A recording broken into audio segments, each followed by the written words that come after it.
할렐루야. 반갑습니다. 오늘 에덴의 회복이라는 제목을 가지고 하나님 말씀 증거하도록 하겠습니다. 이 말씀은 하나님께서 저와 여러분들에게 주시는 말씀입니다. 우리 이 시간 하나님 앞에 하나님의 말씀을 집중해서 경청하고 또한 믿음으로 취하시기를 예수님의 이름으로 축복합니다. 먼저 에덴의 의미에 대해서 살펴보도록 하겠습니다. 에덴은 기쁨, 임재, 충만이라는 뜻을 가지고 있어요. 뭐라고요? 기쁨, 임재, 충만. 네, 즉 다시 말해서 에덴은 하나님의 기쁨이 있는 곳이며 하나님의 임재가 있는 곳, 하나님께서 주시는 풍요로움과 생명이 충만한 곳이 바로 에덴입니다. 질문하겠습니다. 여러분들은 하나님께서 주시는 그 에덴이 있습니까? 그 에덴을 누리면서 살고 계십니까? 그 기쁨이 없는데, 기쁘지 않은데 나는 기쁘다, 기뻐 내 자신에게 체면을 거시는 것이 아니라 하늘로부터 부어지는, 그러니까 하나님으로부터 부어주는 기쁨을 말하는 겁니다. 그러니까 하나님의 임재를 날마다 경험하고 계십니까?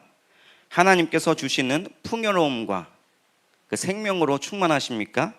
저와 여러분들이 그 기쁨과 임재, 충만을 빼앗겼다면 되찾는 회복의 은혜가 또한 한 번도 경험하지 못한 분들에게는 에덴에 경험되어지기를 예수님의 이름으로 축복합니다. 우리 먼저 에덴은 어디서부터 출발되었는지 우리 성경을 통해서 살펴보길 원하는데요. 우리 창세기 2장 7절 한번 보겠습니다. 창세기 2장 7절 우리 같이 읽도록 하겠습니다. 시작.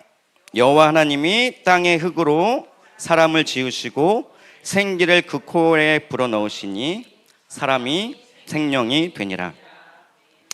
이것이 하나님께서 우리를 지으신 모습입니다.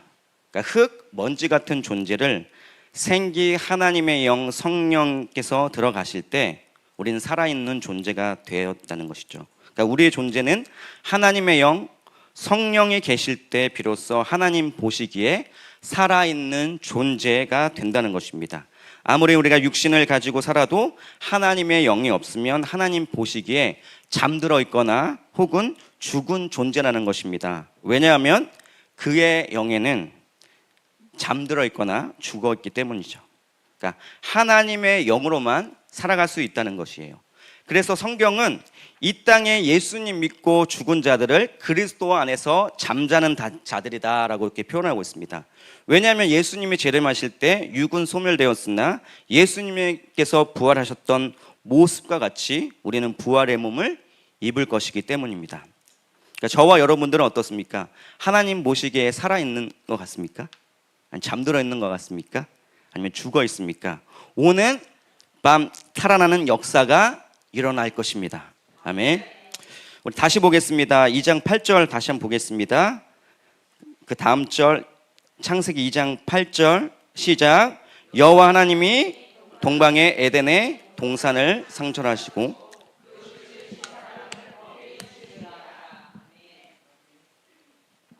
에덴이라는 동산은 가상의 공간이 아니에요. 즉 영적인 해석을 하기 위해서 비유로 설정하는 곳도 아닙니다.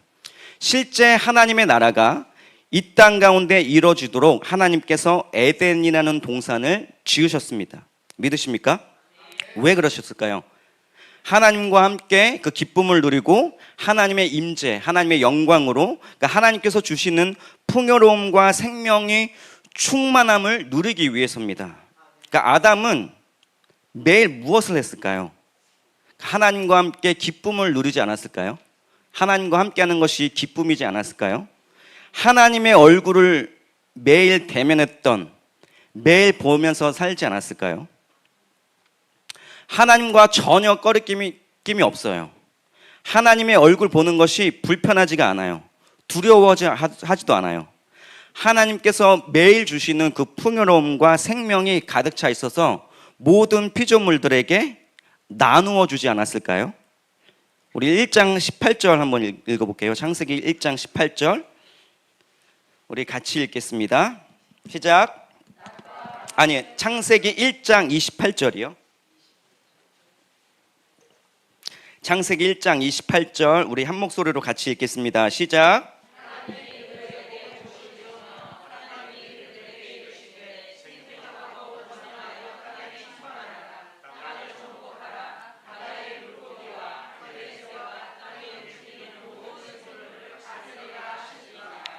아멘. 감히 우리가 상상하지 못한 그 에덴을 아담은 누리면서 살고 있었을 것입니다. 이것이 하나님께서 아담에게 또한 우리에게 주시고자 하는 것입니다. 그렇다면 아담은 왜 하나님께서 주시는 그 에덴을 누리면서 살았는데 왜 빼앗겼을까요? 왜 아담은 선악과를 먹었을까요? 성경에는 기록되어 있지 않지만 제가 두 가지 추측을 한번 묵상하면서 추측해봤어요. 첫 번째는 하와의 권유가 있었다. 두 번째, 하나님의 말씀을 정확히 이해하지 못했다. 죽음이라는 그 의미에 대해서. 그렇다면 왜 하와는 선악과를 먹었을까요? 제가 예전에는 하나님께서 아담에게만 말씀하셨다고 생각을 했어요. 그러니까 하와가 하나님의 말씀을 아담에게 전해드려서 왜곡돼서 해석할 수 있었겠구나 라고 생각을 했거든요. 근데 과연 하나님께서 몰래 아담에게만 말씀하셨을까요? 아니라고 생각합니다. 분명 하와는 호기심이 많았을 것 같아요. 매일매일 그 선악과를 제외한 모든 것을 바라보지 못하고 유독 매일 지날 때마다 그 선악과를 주목하지 않았을까요? 저게 뭐지? 그러니까 사단은 이렇게 아주 계략적으로 하와에게 접근합니다. 바로 답을 주지 않아요.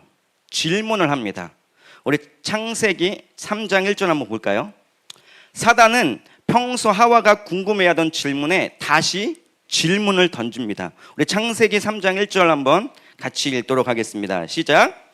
그런데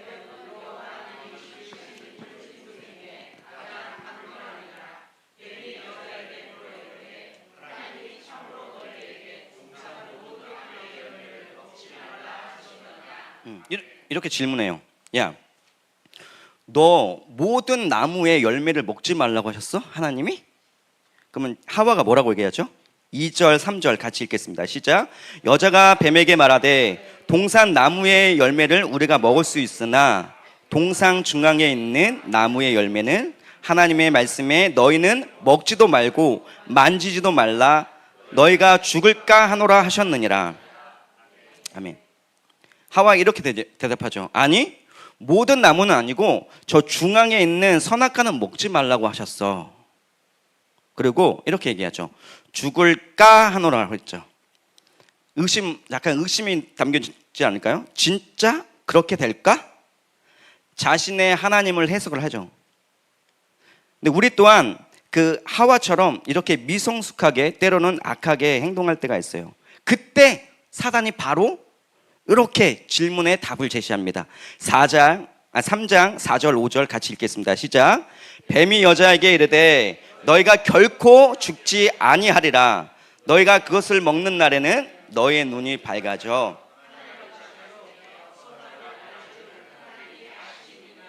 그렇죠. 그게 뭐냐면 이거야.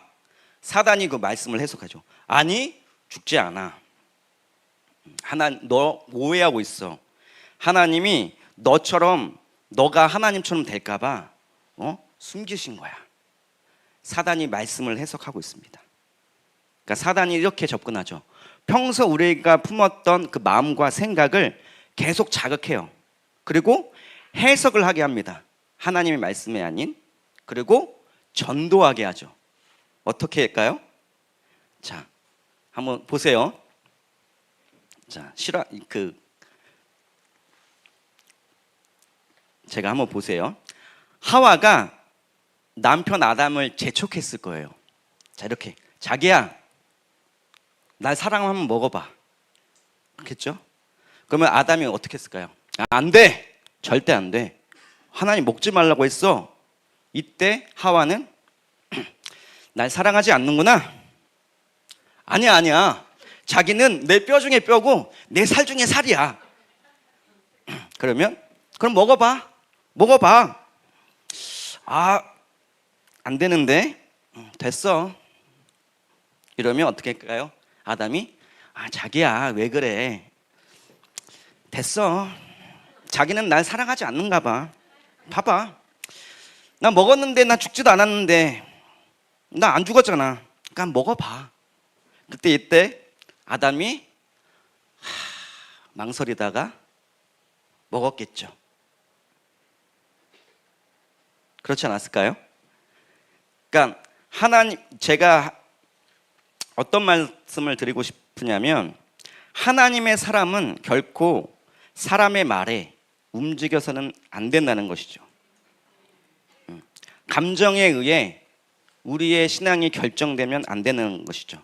하나님께서 우리의 감정을 사용하십니다. 하지만 하나님의 말씀보다 위에 있으면 안 된다는 것이죠. 그러니까 세상은 우리에게 요걸 자극합니다. 우리의 감정을 자극해요. 우리 드라마나 영화, 책, 예술, 미디어 영역에서 거기에 그들의 사상과 종교의 색채를 더합니다. 분명한 메시지가 있어요. 그들이 던지고 하지 않은 분명한 메시지가 있습니다.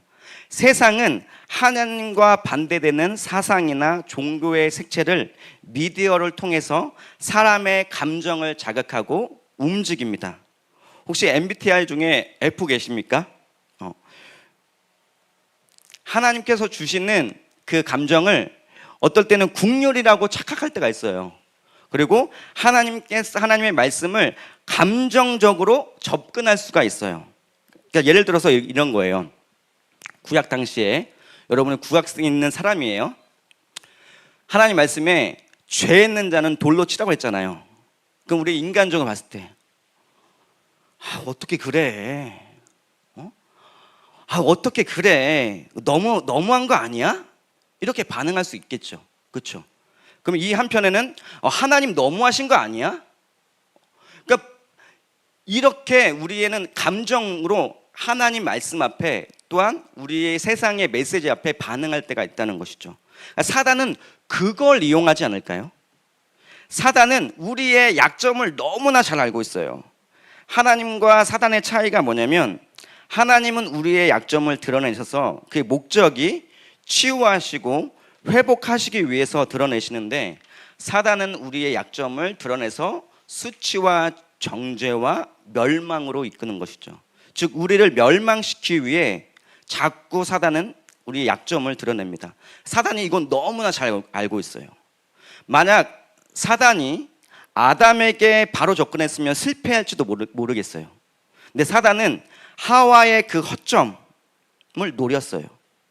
그러니까 명심해야 할 것은 지금도 여전히 사단은 동일한 방법으로 우리에게 접근합니다. 교회를 한번 볼까요? 가장 한 번에 무너뜨릴 수 있는 사람은 누굴까요? 담임 목사님이지 않을까요? 그래서 성도님들은 우리 담임 목사님에서 기도해야 합니다. 사단은 끊임없이 교회 한 방에 무너뜨릴 수 있는 건 담임 목사님 한 번에 무너뜨리면 돼요. 근데 이게 잘 안다면 교회에 연약한 자들 있잖아요. 교회에 연약한 자에게 접근해서 감정적으로 너 힘들지? 그래, 너 이거 불만 있지? 그러니까 하나님을 오해하게 하고 교회를 분열하게 하는 거예요. 가정도 마찬가지고 가장인 아빠의 권위를 무너뜨리고 가정 구성원의 연약한 자를 통해서 하나님과 멀어지게 하고 결국 그 감정으로 인해서 가정을 분열시키는 거예요. 누가 하는 걸까요? 사단이 하는 거죠.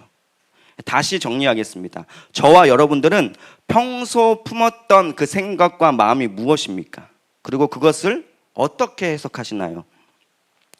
하나님께 친히 해석할 수 있도록 물으면서 기다리고 계십니까? 그 해석을 사람들에게 야 이거 이렇게 했으니까 이게 진리라고 전합니까? 이게 무슨 말이냐면 성도 간의 교제를 할 때 야 하나님께서 이렇게 말씀하셨고 이렇게 하셨어. 근데 이게 진리이냐 확신을 가지고 하와처럼 봐봐 나 안 죽었잖아. 하나님 죽는다는 거 안 죽었잖아 하고 나의 경험으로 통해서 이게 진리인 양 남들에게 전도하고 전이하고 있지 않는가요? 나의 경험이 진리가 될 수 없다는 거예요. 각자 하나님께서 다루시는 방법이 다른데, 야, 내가 하나님이 이렇게 했으니까 이렇게 했어. 그러니까 하와가 경험한 게 뭐예요? 난 바로 먹으면 죽을 줄 알았는데 안 죽었어. 이게 하나의 하와의 경험이 되었겠죠. 그러니까 아담에게 갔을 거 아니에요? 하나님이 죽는다고 했는데 안 죽었어. 봐봐. 너도 한번 해봐. 근데 이것이 공동체를 병들게 할 수 있다는 것이죠. 그러니까 오늘 밤 우리가 기도할 때 평소 품었던 나의 마음과 생각이 무엇인지 하나님께 물으면서 하나님께서 해석해 달라고 기도해야 됩니다. 그리고 하나님의 답이 올 때까지 우리는 인내하고 기다려야 됩니다. 우리가 아무리 하와 너무나 사랑하는 사람이잖아요. 내가 사랑하는 사람이다 할지라도 혹여나 이 관계가 깨질까, 이것 때문에 뭔가 나에게 어려움이 오지 않을까라는 상황에도 반드시 지켜야 한다는 것입니다. 아멘. 아담은 죽음이라는 단어를 잘 이해하지 못했을 거예요.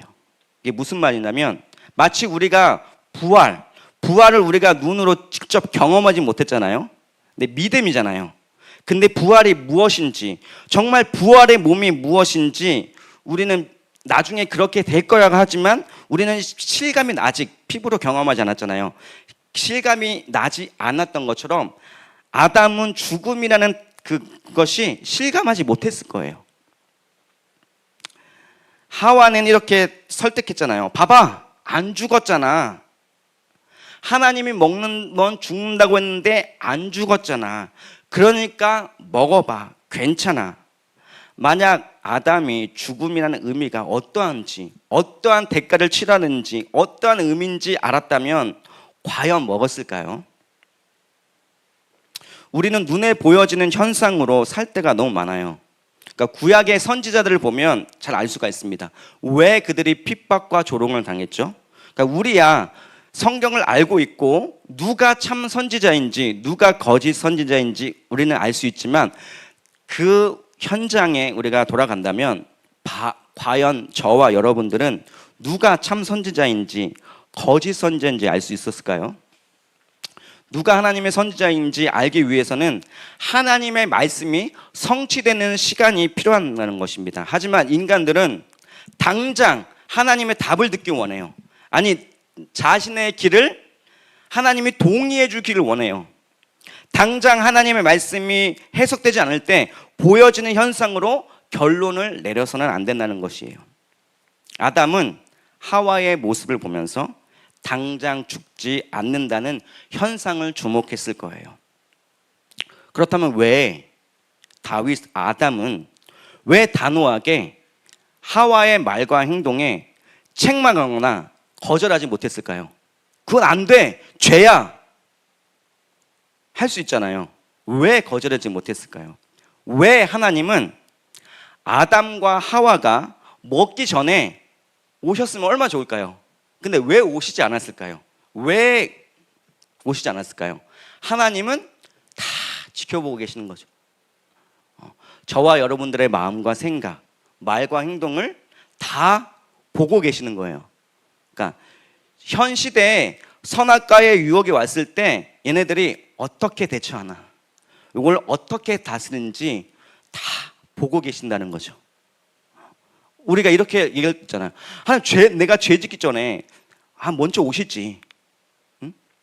근데 하나님은 다 보고 계신다는 것이죠. 그 결과 어떻게 됐죠?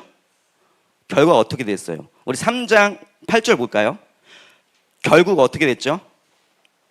3장 8절 우리 같이 한번 읽도록 하겠습니다. 시작.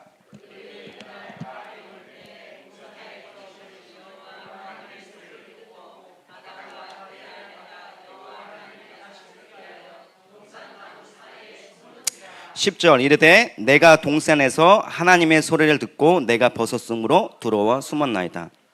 그 결과 회피해 버리는 거예요. 두려운 거예요. 아담은 한 번도 경험하지 못했죠. 하나님과 대면하는 것이 너무나 기뻤고 두려울 게 없고 기쁨이었는데 도망가게 되는 거죠. 두려워하게 되는 거죠. 또 12절 같이 읽겠습니다. 시작. 아담이 이르되 하나님이 주셔서 나와 함께 하신 이 여자 그가 그 나무 열매를 내게 주었으므로 내가 먹었나이다. 그러니까 남 탓하는 거예요. 그리고 자책하지 않았을까요? 먹지 말았을걸. 먹지 말았을걸.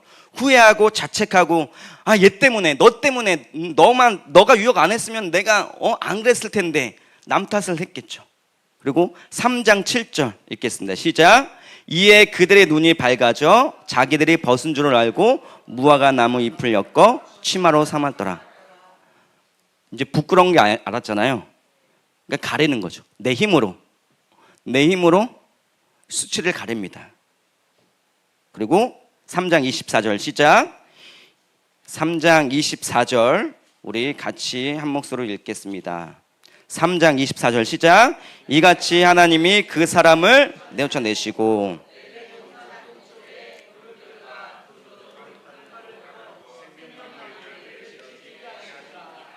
네, 저와 여러분은 어떻습니까? 아담처럼 반응하고 있죠. 회피하고 두려워하고 후회하고 자책하고 남 탓하고 내 힘으로 한번 해보려고 하고 하나님이 쫓겨났으니까 난 버림받는 인생이야 라고 한탄하고 있지는 않습니까?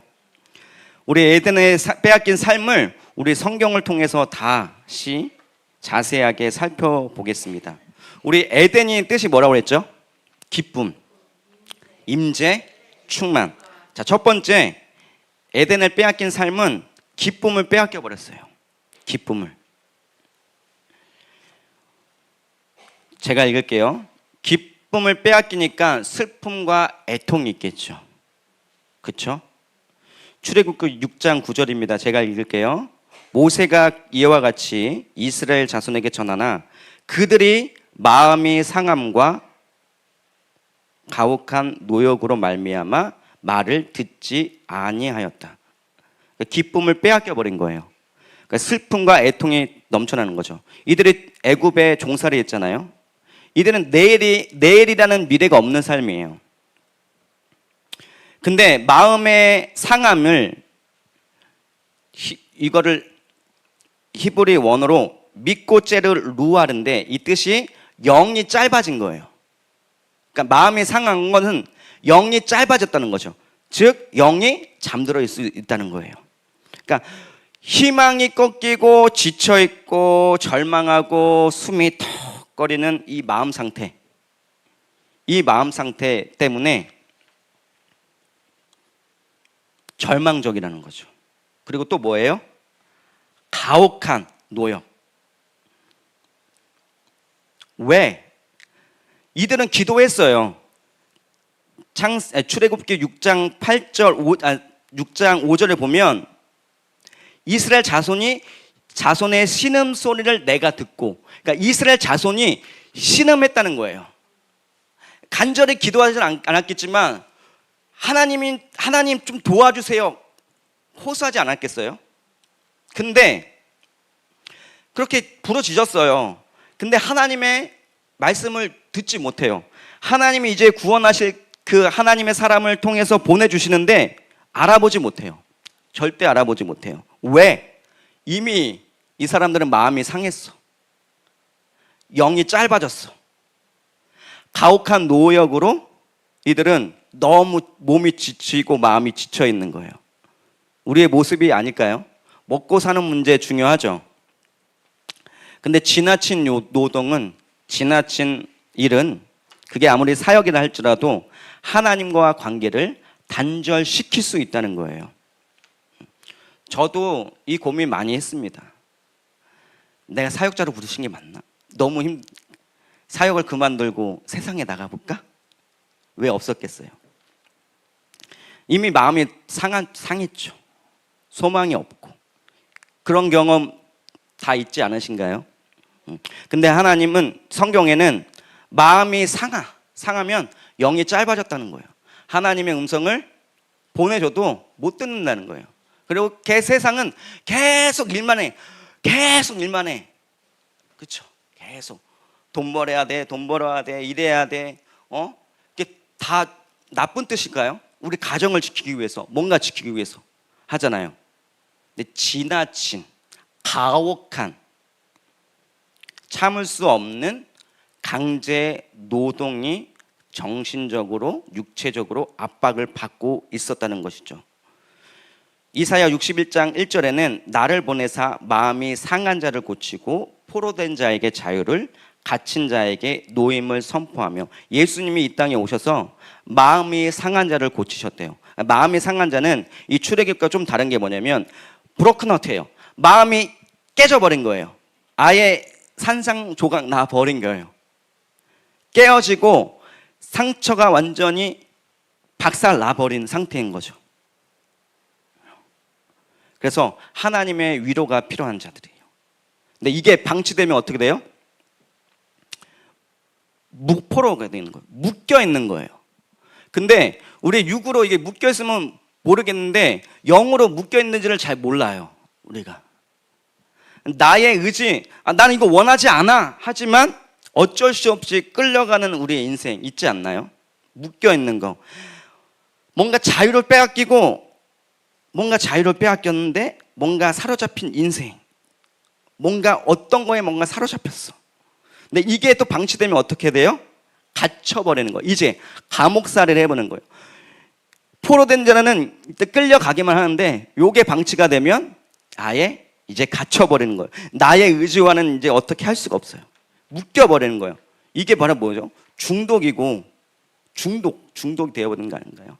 영적으로 완전히 이제 정신적으로 결박되어 있는 자들인 것이죠. 잠언 25장 20절에 보면 새 번역이 이렇게 나와 있어요. 마음이 상한 사람 앞에서 즐거운 노래를 부르는 것은 추운 날에 옷을 벗기는 것과 같고 상처에 초를 붓는 것과 같다 라고 얘기했어요. 마음이 상해버리면 우리는 하나님의 거 보고 내 마음이 중요해, 내 마음이 무너졌어, 이렇게 된다는 거죠. 하나님을 볼 수가 없다는 거예요.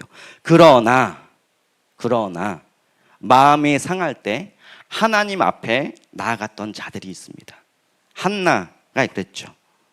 한나가 마음이 괴로워서 여호와께 기도하고 통곡하며. 한나가 왜 기도했죠? 아기가 없잖아요. 그 당시 아기가 없으면 저주받은 거 아니야? 애? 그렇죠. 자녀가 없으니까 손가락질 당했겠죠. 이 저주받은 인생 아니야?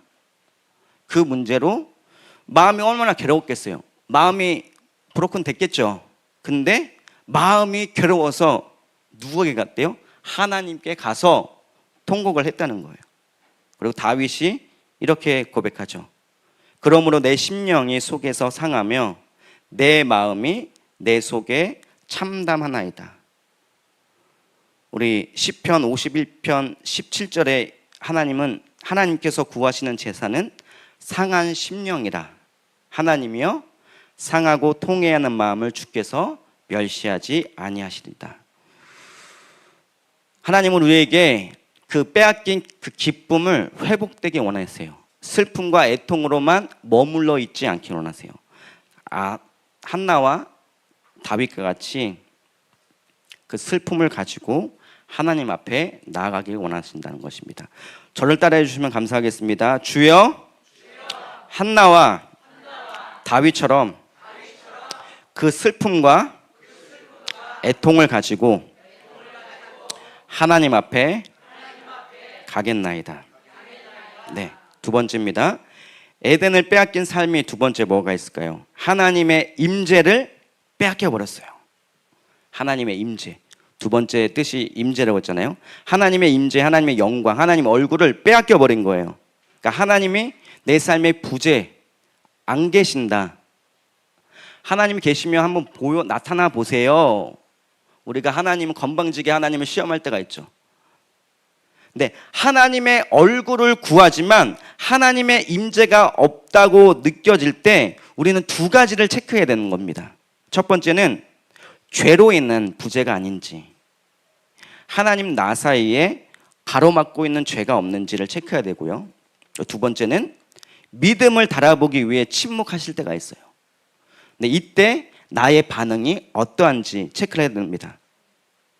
첫 번째는 죄를 제거하기 위한, 정결하기 위한 것이고요. 하나는 성장하기 위한 체크입니다. 그러니까 첫 번째로 죄로 인한 부재입니다. 이사야 59장 2절에 보면 너의 죄악이 너희와 너희 하나님 사이를 갈라놓았고 너희 죄가 그의 얼굴을 가리워서 너희에게서 듣지 않으시게 함이라. 우리 성경을 한번 보겠습니다. 우리 성경을 찾아볼 텐데 우리 사무엘하 21장 1절 한번 보겠습니다. 사무엘하 21장 1절 구약성경 499페이지입니다. 사무엘하 21장 1절 우리 찾으셨으면 우리 한 목소리를 같이 읽겠습니다. 시작. 다윗의 시대를 해를 거듭하여 3년 기간이 있으므로 다윗이 하나님 앞에 여호와 앞에 간구하매 여호와께서 이르시되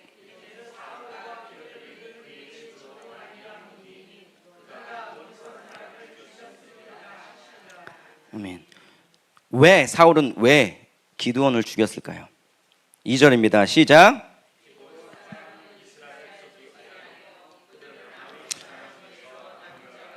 이스라엘 족속들이 전에 그들에게 맹세하였거늘 사울이 이스라엘과 유다 족속을 위하여 열심히 있으므로 그들이 죽이고자 하였더라.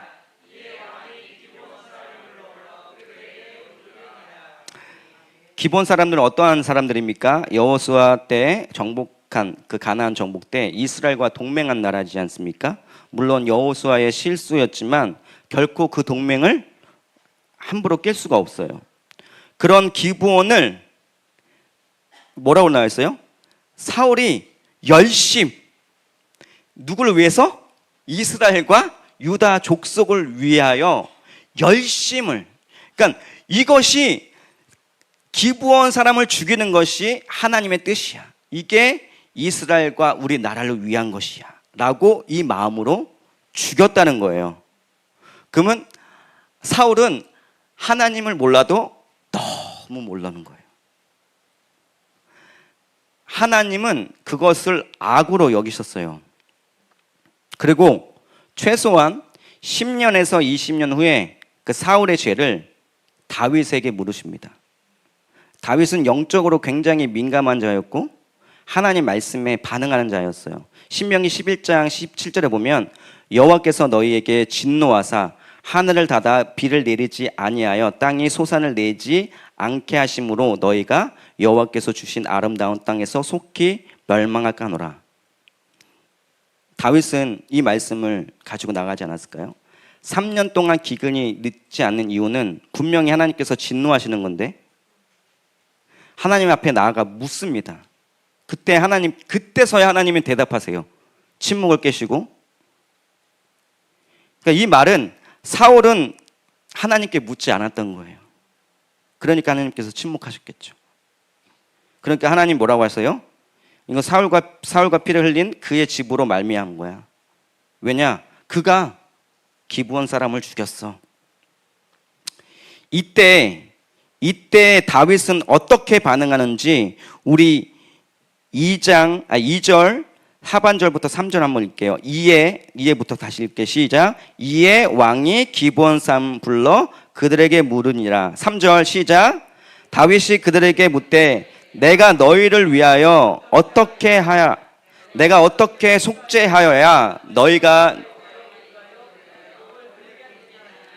5절 6절입니다. 시작. 그들이 왕께 아뢰되 우리가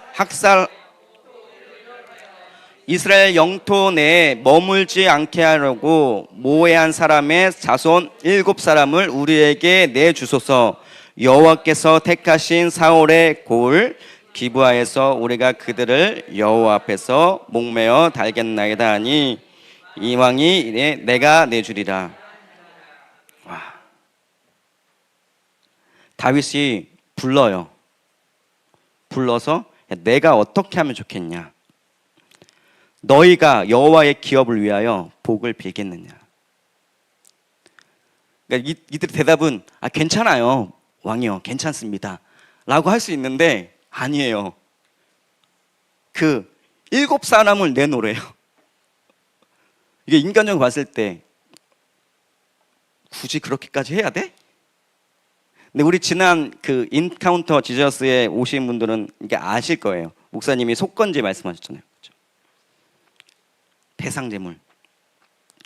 그러니까 하나님은 왜 10년, 20년이 지났잖아요. 근데 왜 다윗에게 그 죄를 물으셨을까요? 그러니까 우리가 입술로 회개한다면 반드시 하나님 앞에, 사람들 앞에 대가를 치르기 원하신다는 거죠. 그러니까 우리는 대가를 치르기 원하지 않아요. 대가를 치르기 싫어해요. 아, 예수님의 피로 이미 다 용서했는데 됐어. 굳이 내가 그렇게까지 해야 돼? 이런 생각들이 많잖아요. 저도 그런 생각이 많았어요. 굳이 그렇게까지 해야 돼? 굳이? 근데 하나님은 그걸 원하시는 거예요. 그것이 진정한 회개, 회심이라고 보시는 거죠. 저와 여러분들에게 하나님께 요구하시는 이런 속건 제물이 무엇입니까? 그러니까 하나님께 구하고 우리가 순종하며 나아가기를 원합니다. 하나님이 침묵하실 때 어떻게 하죠? 믿음을 달아보시기 위해 침묵하신다고 그랬잖아요. 이거는 믿음의 성장을 위해서 하나님이 침묵하실 때 있는데, 이때 우리의 반응이 너무나 중요한 것이죠. 여러분들 이런 경험이 없으신가요? 전 최근에 있었어요.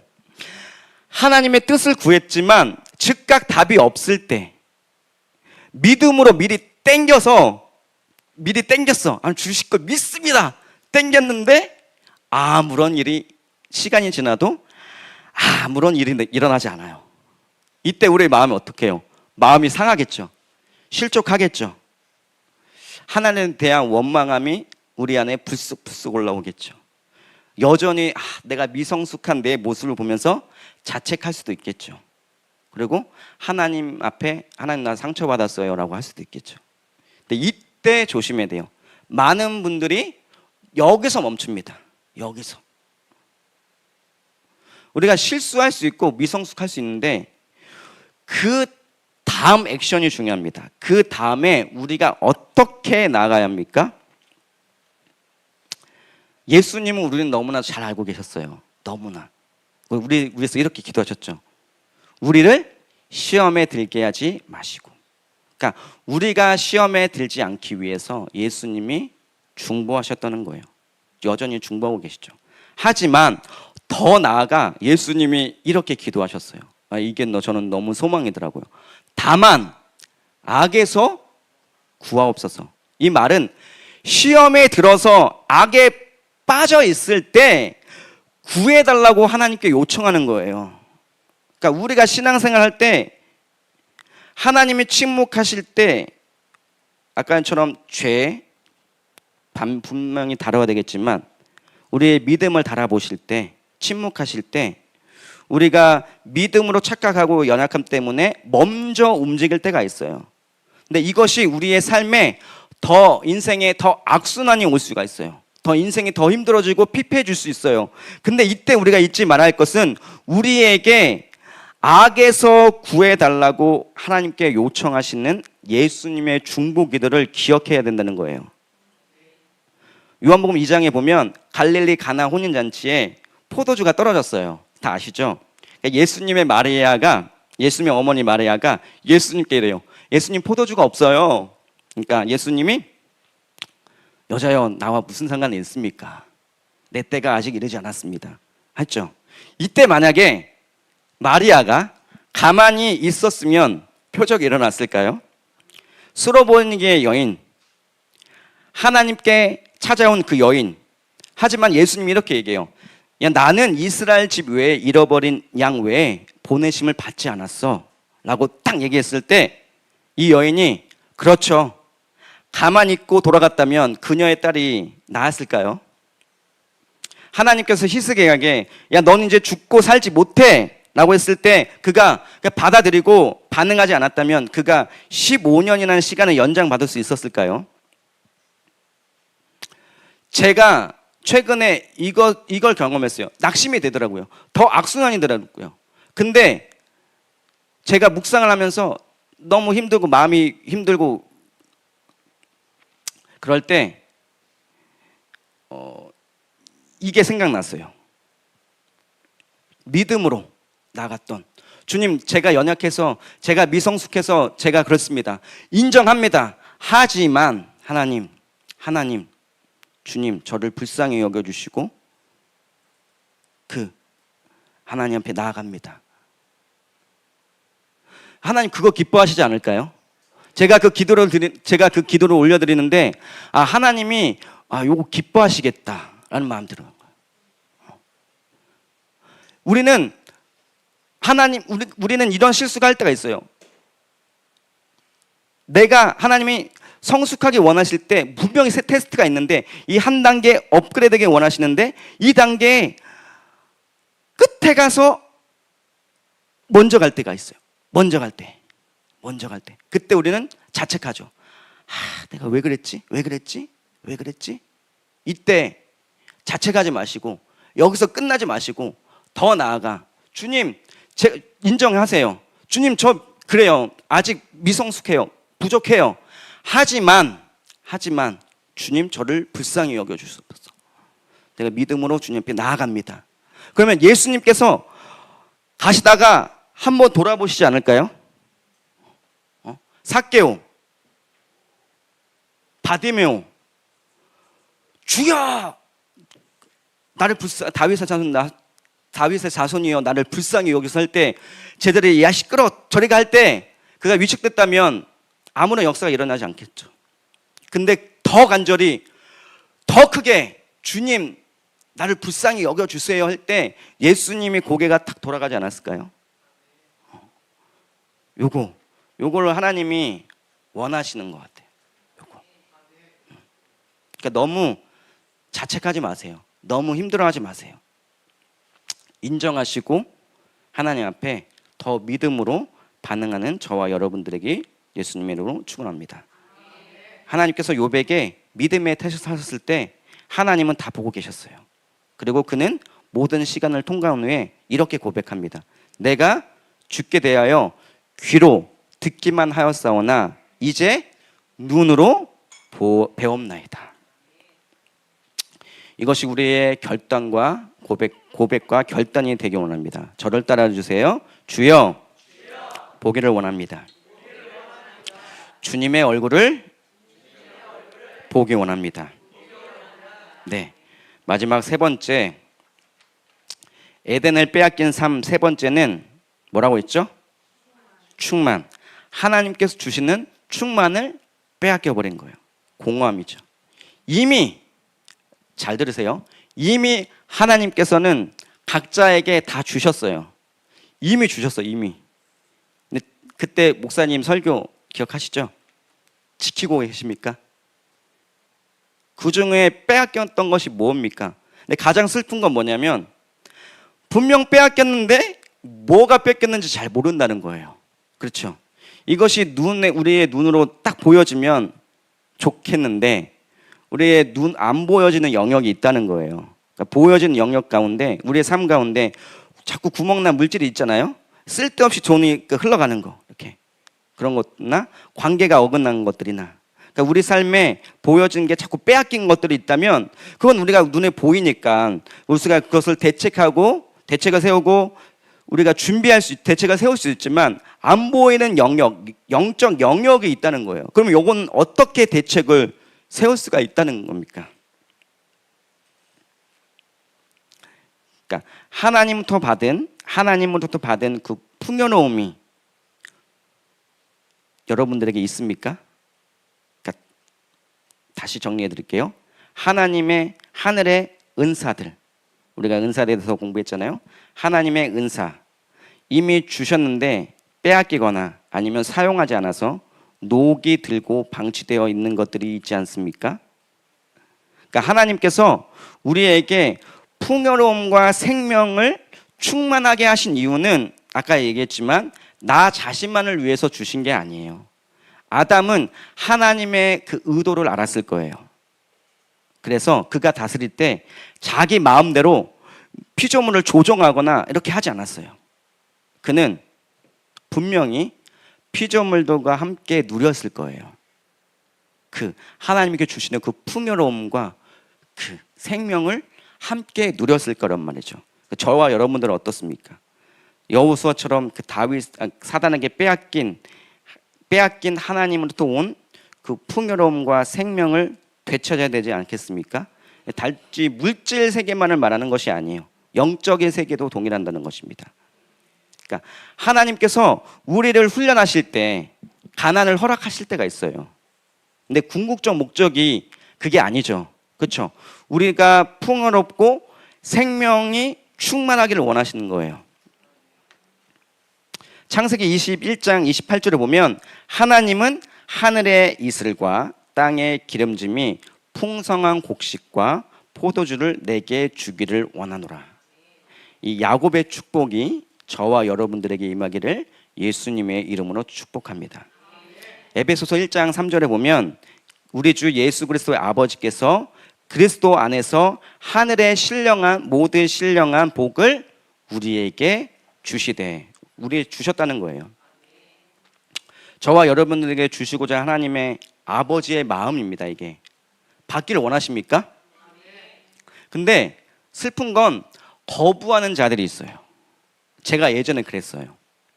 제가 가난하게 살아서 하나님께서 주시는 풍요로움을 경험하는 것이 무엇인지 잘 몰랐어요. 그러니까 제가 전도사 사역을 했을 때 신학생은 가난해야 돼, 사역자는 가난해야 돼, 이 프레임에 딱 갇혀 있었어요.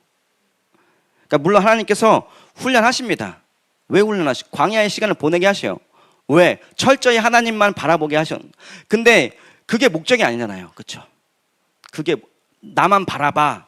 그때 하나님께서 그 훈련을 지났을 때 하나님은 준비가 되었어요. 이미 풍성하게 충만하게 준비가 되었단 말이에요. 그런데 하나님께서 저는 예전에 하나님께서 그 풍요로움을 주신다는 거에 거부 반응을 보였어요.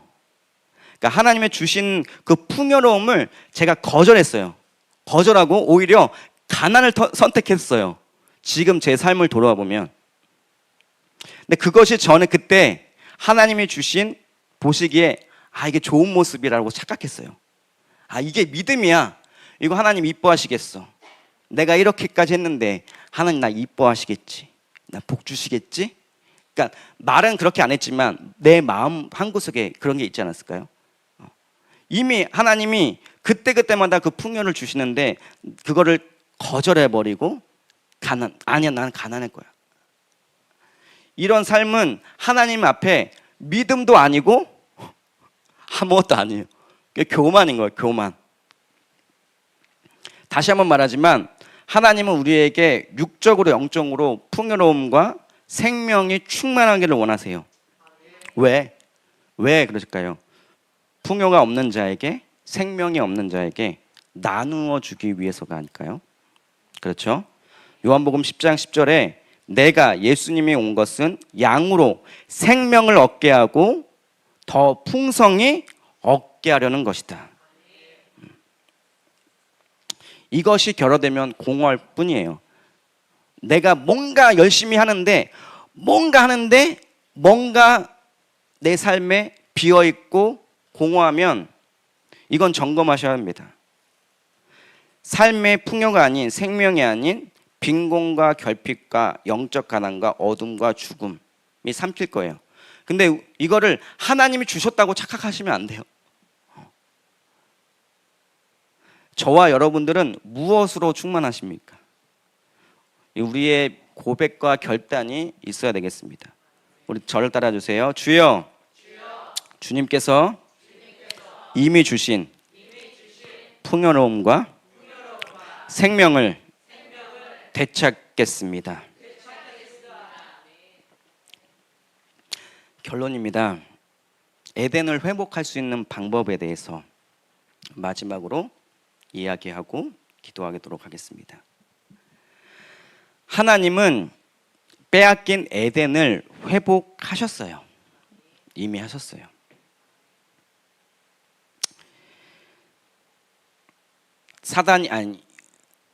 아담이 어떻게 반응했죠? 회피하고 두려워했잖아요. 근데 하나님은 이렇게 다가오세요. 제가 읽을게요. 창세기 3장 9절에 여호와 하나님이 아담을 부르시며 그에게 이르시되 네가 어디 있느냐. 그러니까 하나님께서 그 가운데 회피와 두려움으로 숨어버린 그에게 찾아오시고 부르시는 거예요. 이렇게 부르셨을까요? 아담 이놈 어디 있어? 이렇게 부르셨을까요? 아담아 어디 있어? 어제까지 나와 함께 웃고 기뻤던 그 너는 어디 있냐? 너 어디 있냐? 너 어디 있어? 그 하나님이 그렇게 부르신다는 것이죠. 그러니까 후회와 자책과 남탓으로 똘똘 뭉친 아담에게 하나님이 이렇게 찾아오세요. 그리고 내 힘으로 수치를 가렸던 그 아담에게 너무 부끄럽잖아요. 그러니까 있는 것으로 막 감추는 거예요. 가리는 거예요. 근데 하나님은 어떻게 다가오셨냐? 창세기 3장 21절에 보면 제가 읽을게요. 여호와 하나님이 아담과 그의 아내를 위하여 가죽옷을 지어 입히시니라. 어린 양의 희생으로 보호하시는 하나님으로 다가오셨어요. 내팽겨쳐도 되는데 오셔서 가죽옷을 입히시는 거죠. 가죽옷이 그냥 입혀집니까? 희생이 따르잖아요. 어린 양의 희생을 치르면서까지 예수님의 그 어린 양 대신 예수님의 희생을 하면서까지 우리를 보호하시고 사랑하시는 그 하나님이라는 거죠. 이게 이성적으로 인간적으로 말이 안 되는 거예요. 하나님이 굳이 왜 하나님이 그렇게 하실 필요가 없으시는데 왜 가죽옷을 입히고 지으시고 입히시냐? 너로서는 안 돼. 네가 아무리 네 힘으로 감추고 네 수치를 가려보려고 하고 아닌 척 해보려고 해도 안 돼. 그건 안 돼. 그건 아니야. 그렇게 감추어 줄 수 있는 것이 아니야. 그렇게 다가오셨죠. 아담이 쫓겨났어요. 하와가 어땠을까요? 버림받았다는 느낌이 들지 않았을까요? 하나님 날 버리셨어. 너 때문에 평생 이 마음에 있지 않았을까요? 근데 하나님이 이렇게 말씀하세요. 창세기 3장 24절에 쫓아내시고 에덴 동산 동쪽에 그룹들과 두루 도는 불칼을 두어 나무의 길을 지키게 하시니라. 이게 뭐예요? 영원한 저주. 이미 죄에 노출이 돼 바이러스가 났잖아요. 그렇죠? 이 상태에서 생명나무 먹으면 뭐예요? 이게 저주인 거예요. 이게 저주예요. 이게 저주인 거죠. 그렇죠? 근데 하나님은 요거 지키신 거예요. 우리를 쫓아내는 게 목적이 아니라 너가 이거 먹으면 생명나무 먹으면 저주인 상태에서 생명나무 먹는 게 이게 축복이겠습니까? 아니죠. 지키시는 거죠. 영원한 저주가 아닌 영생을 주시기 위해서 지키시는 거예요. 근데 우리는 착각하죠. 하나님 날 버리셨어. 그래. 그 하나님의 사랑이 회복되기를 예수님의 이름으로 축원합니다. 이미 하나님은 회복하셨어요. 예수님으로 그 길을 다 열어 놓으셨어요. 이제 중요한 건 우리의 결단과 의지가 필요해요. 그러니까 우리가 지금 우리의 놓여져 있는 상황 어떻게 해야 할지 몰라서 방법을 몰라서 외면하거나 회피하거나 후회, 자책, 남 탓, 자기의 수치를 가리기 위해 나의 힘으로 했던 것들을 수습하려고 해요. 근데 하나님은 먼저 부르세요. 누구야? 너 어디 있어? 근데 사단도 끊임없이 우리를 계속 지금도 선악과 유혹을 해요. 끊임없이 도둑질하고 죽이고 멸망하려고 계속 지금도 현대판 선악과를 유혹이 아직도 있다는 거예요. 빼앗겼던 걸 다시 찾아와야 되지 않겠습니까? 예수님이 그 일을 행하신 거예요.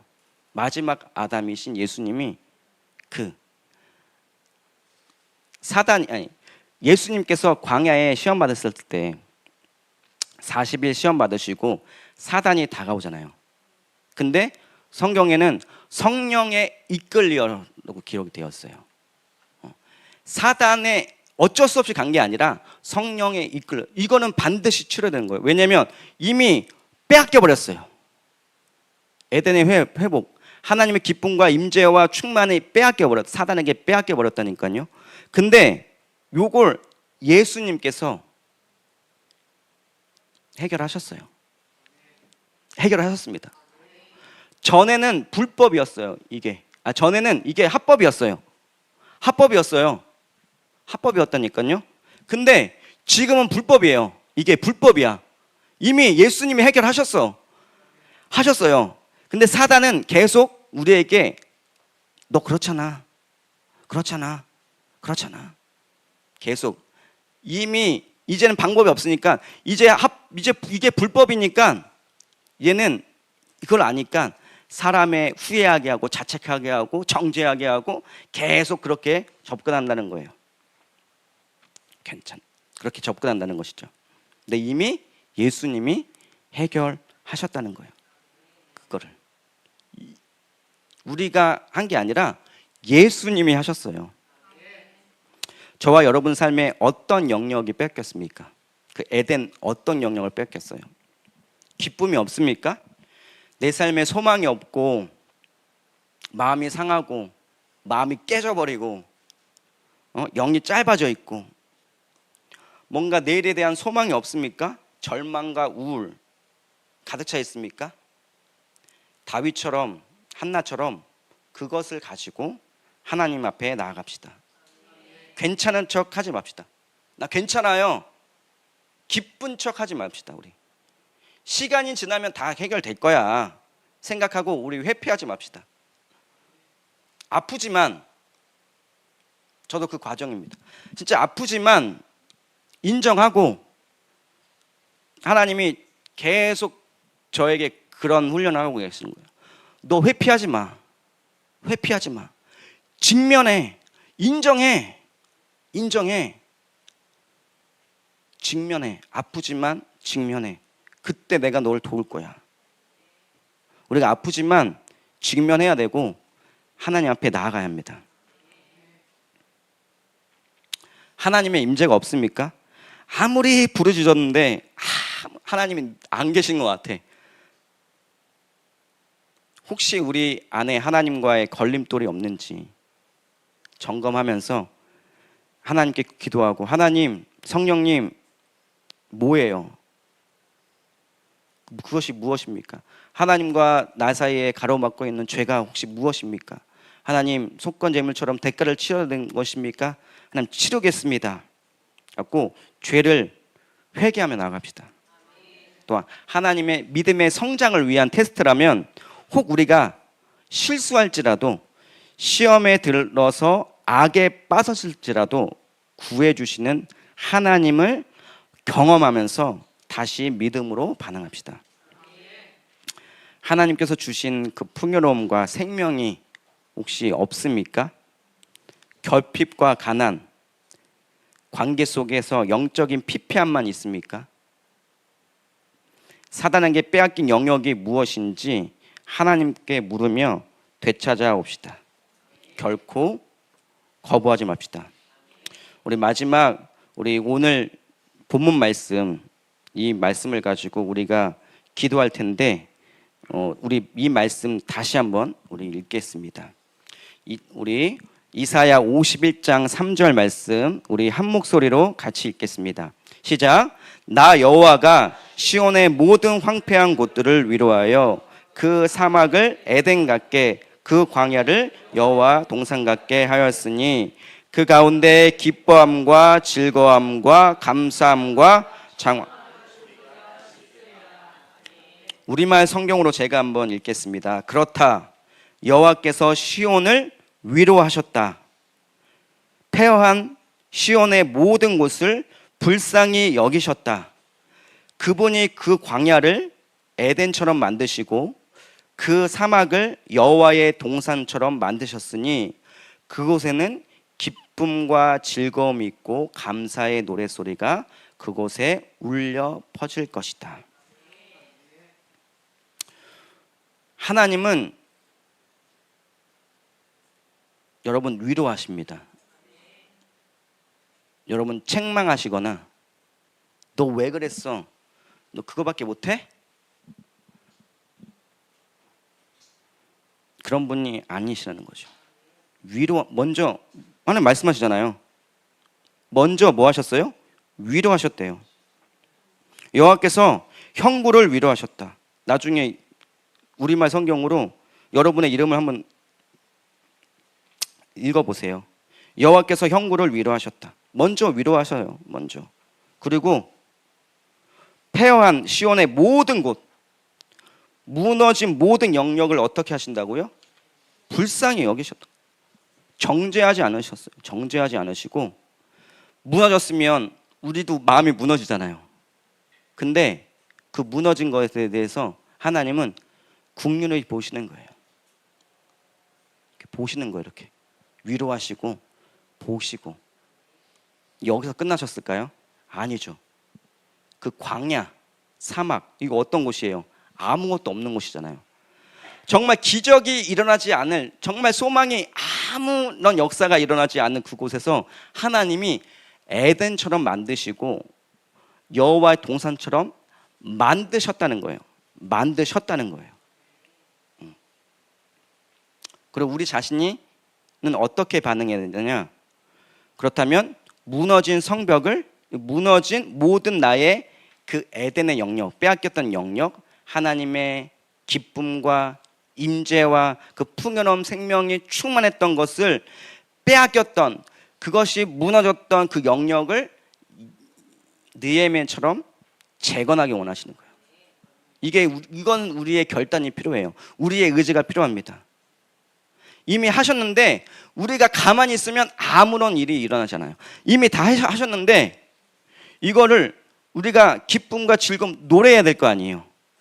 선포해야 될 거 아니에요. 하나님이 하셨다고 선포해야 될 거 아니에요.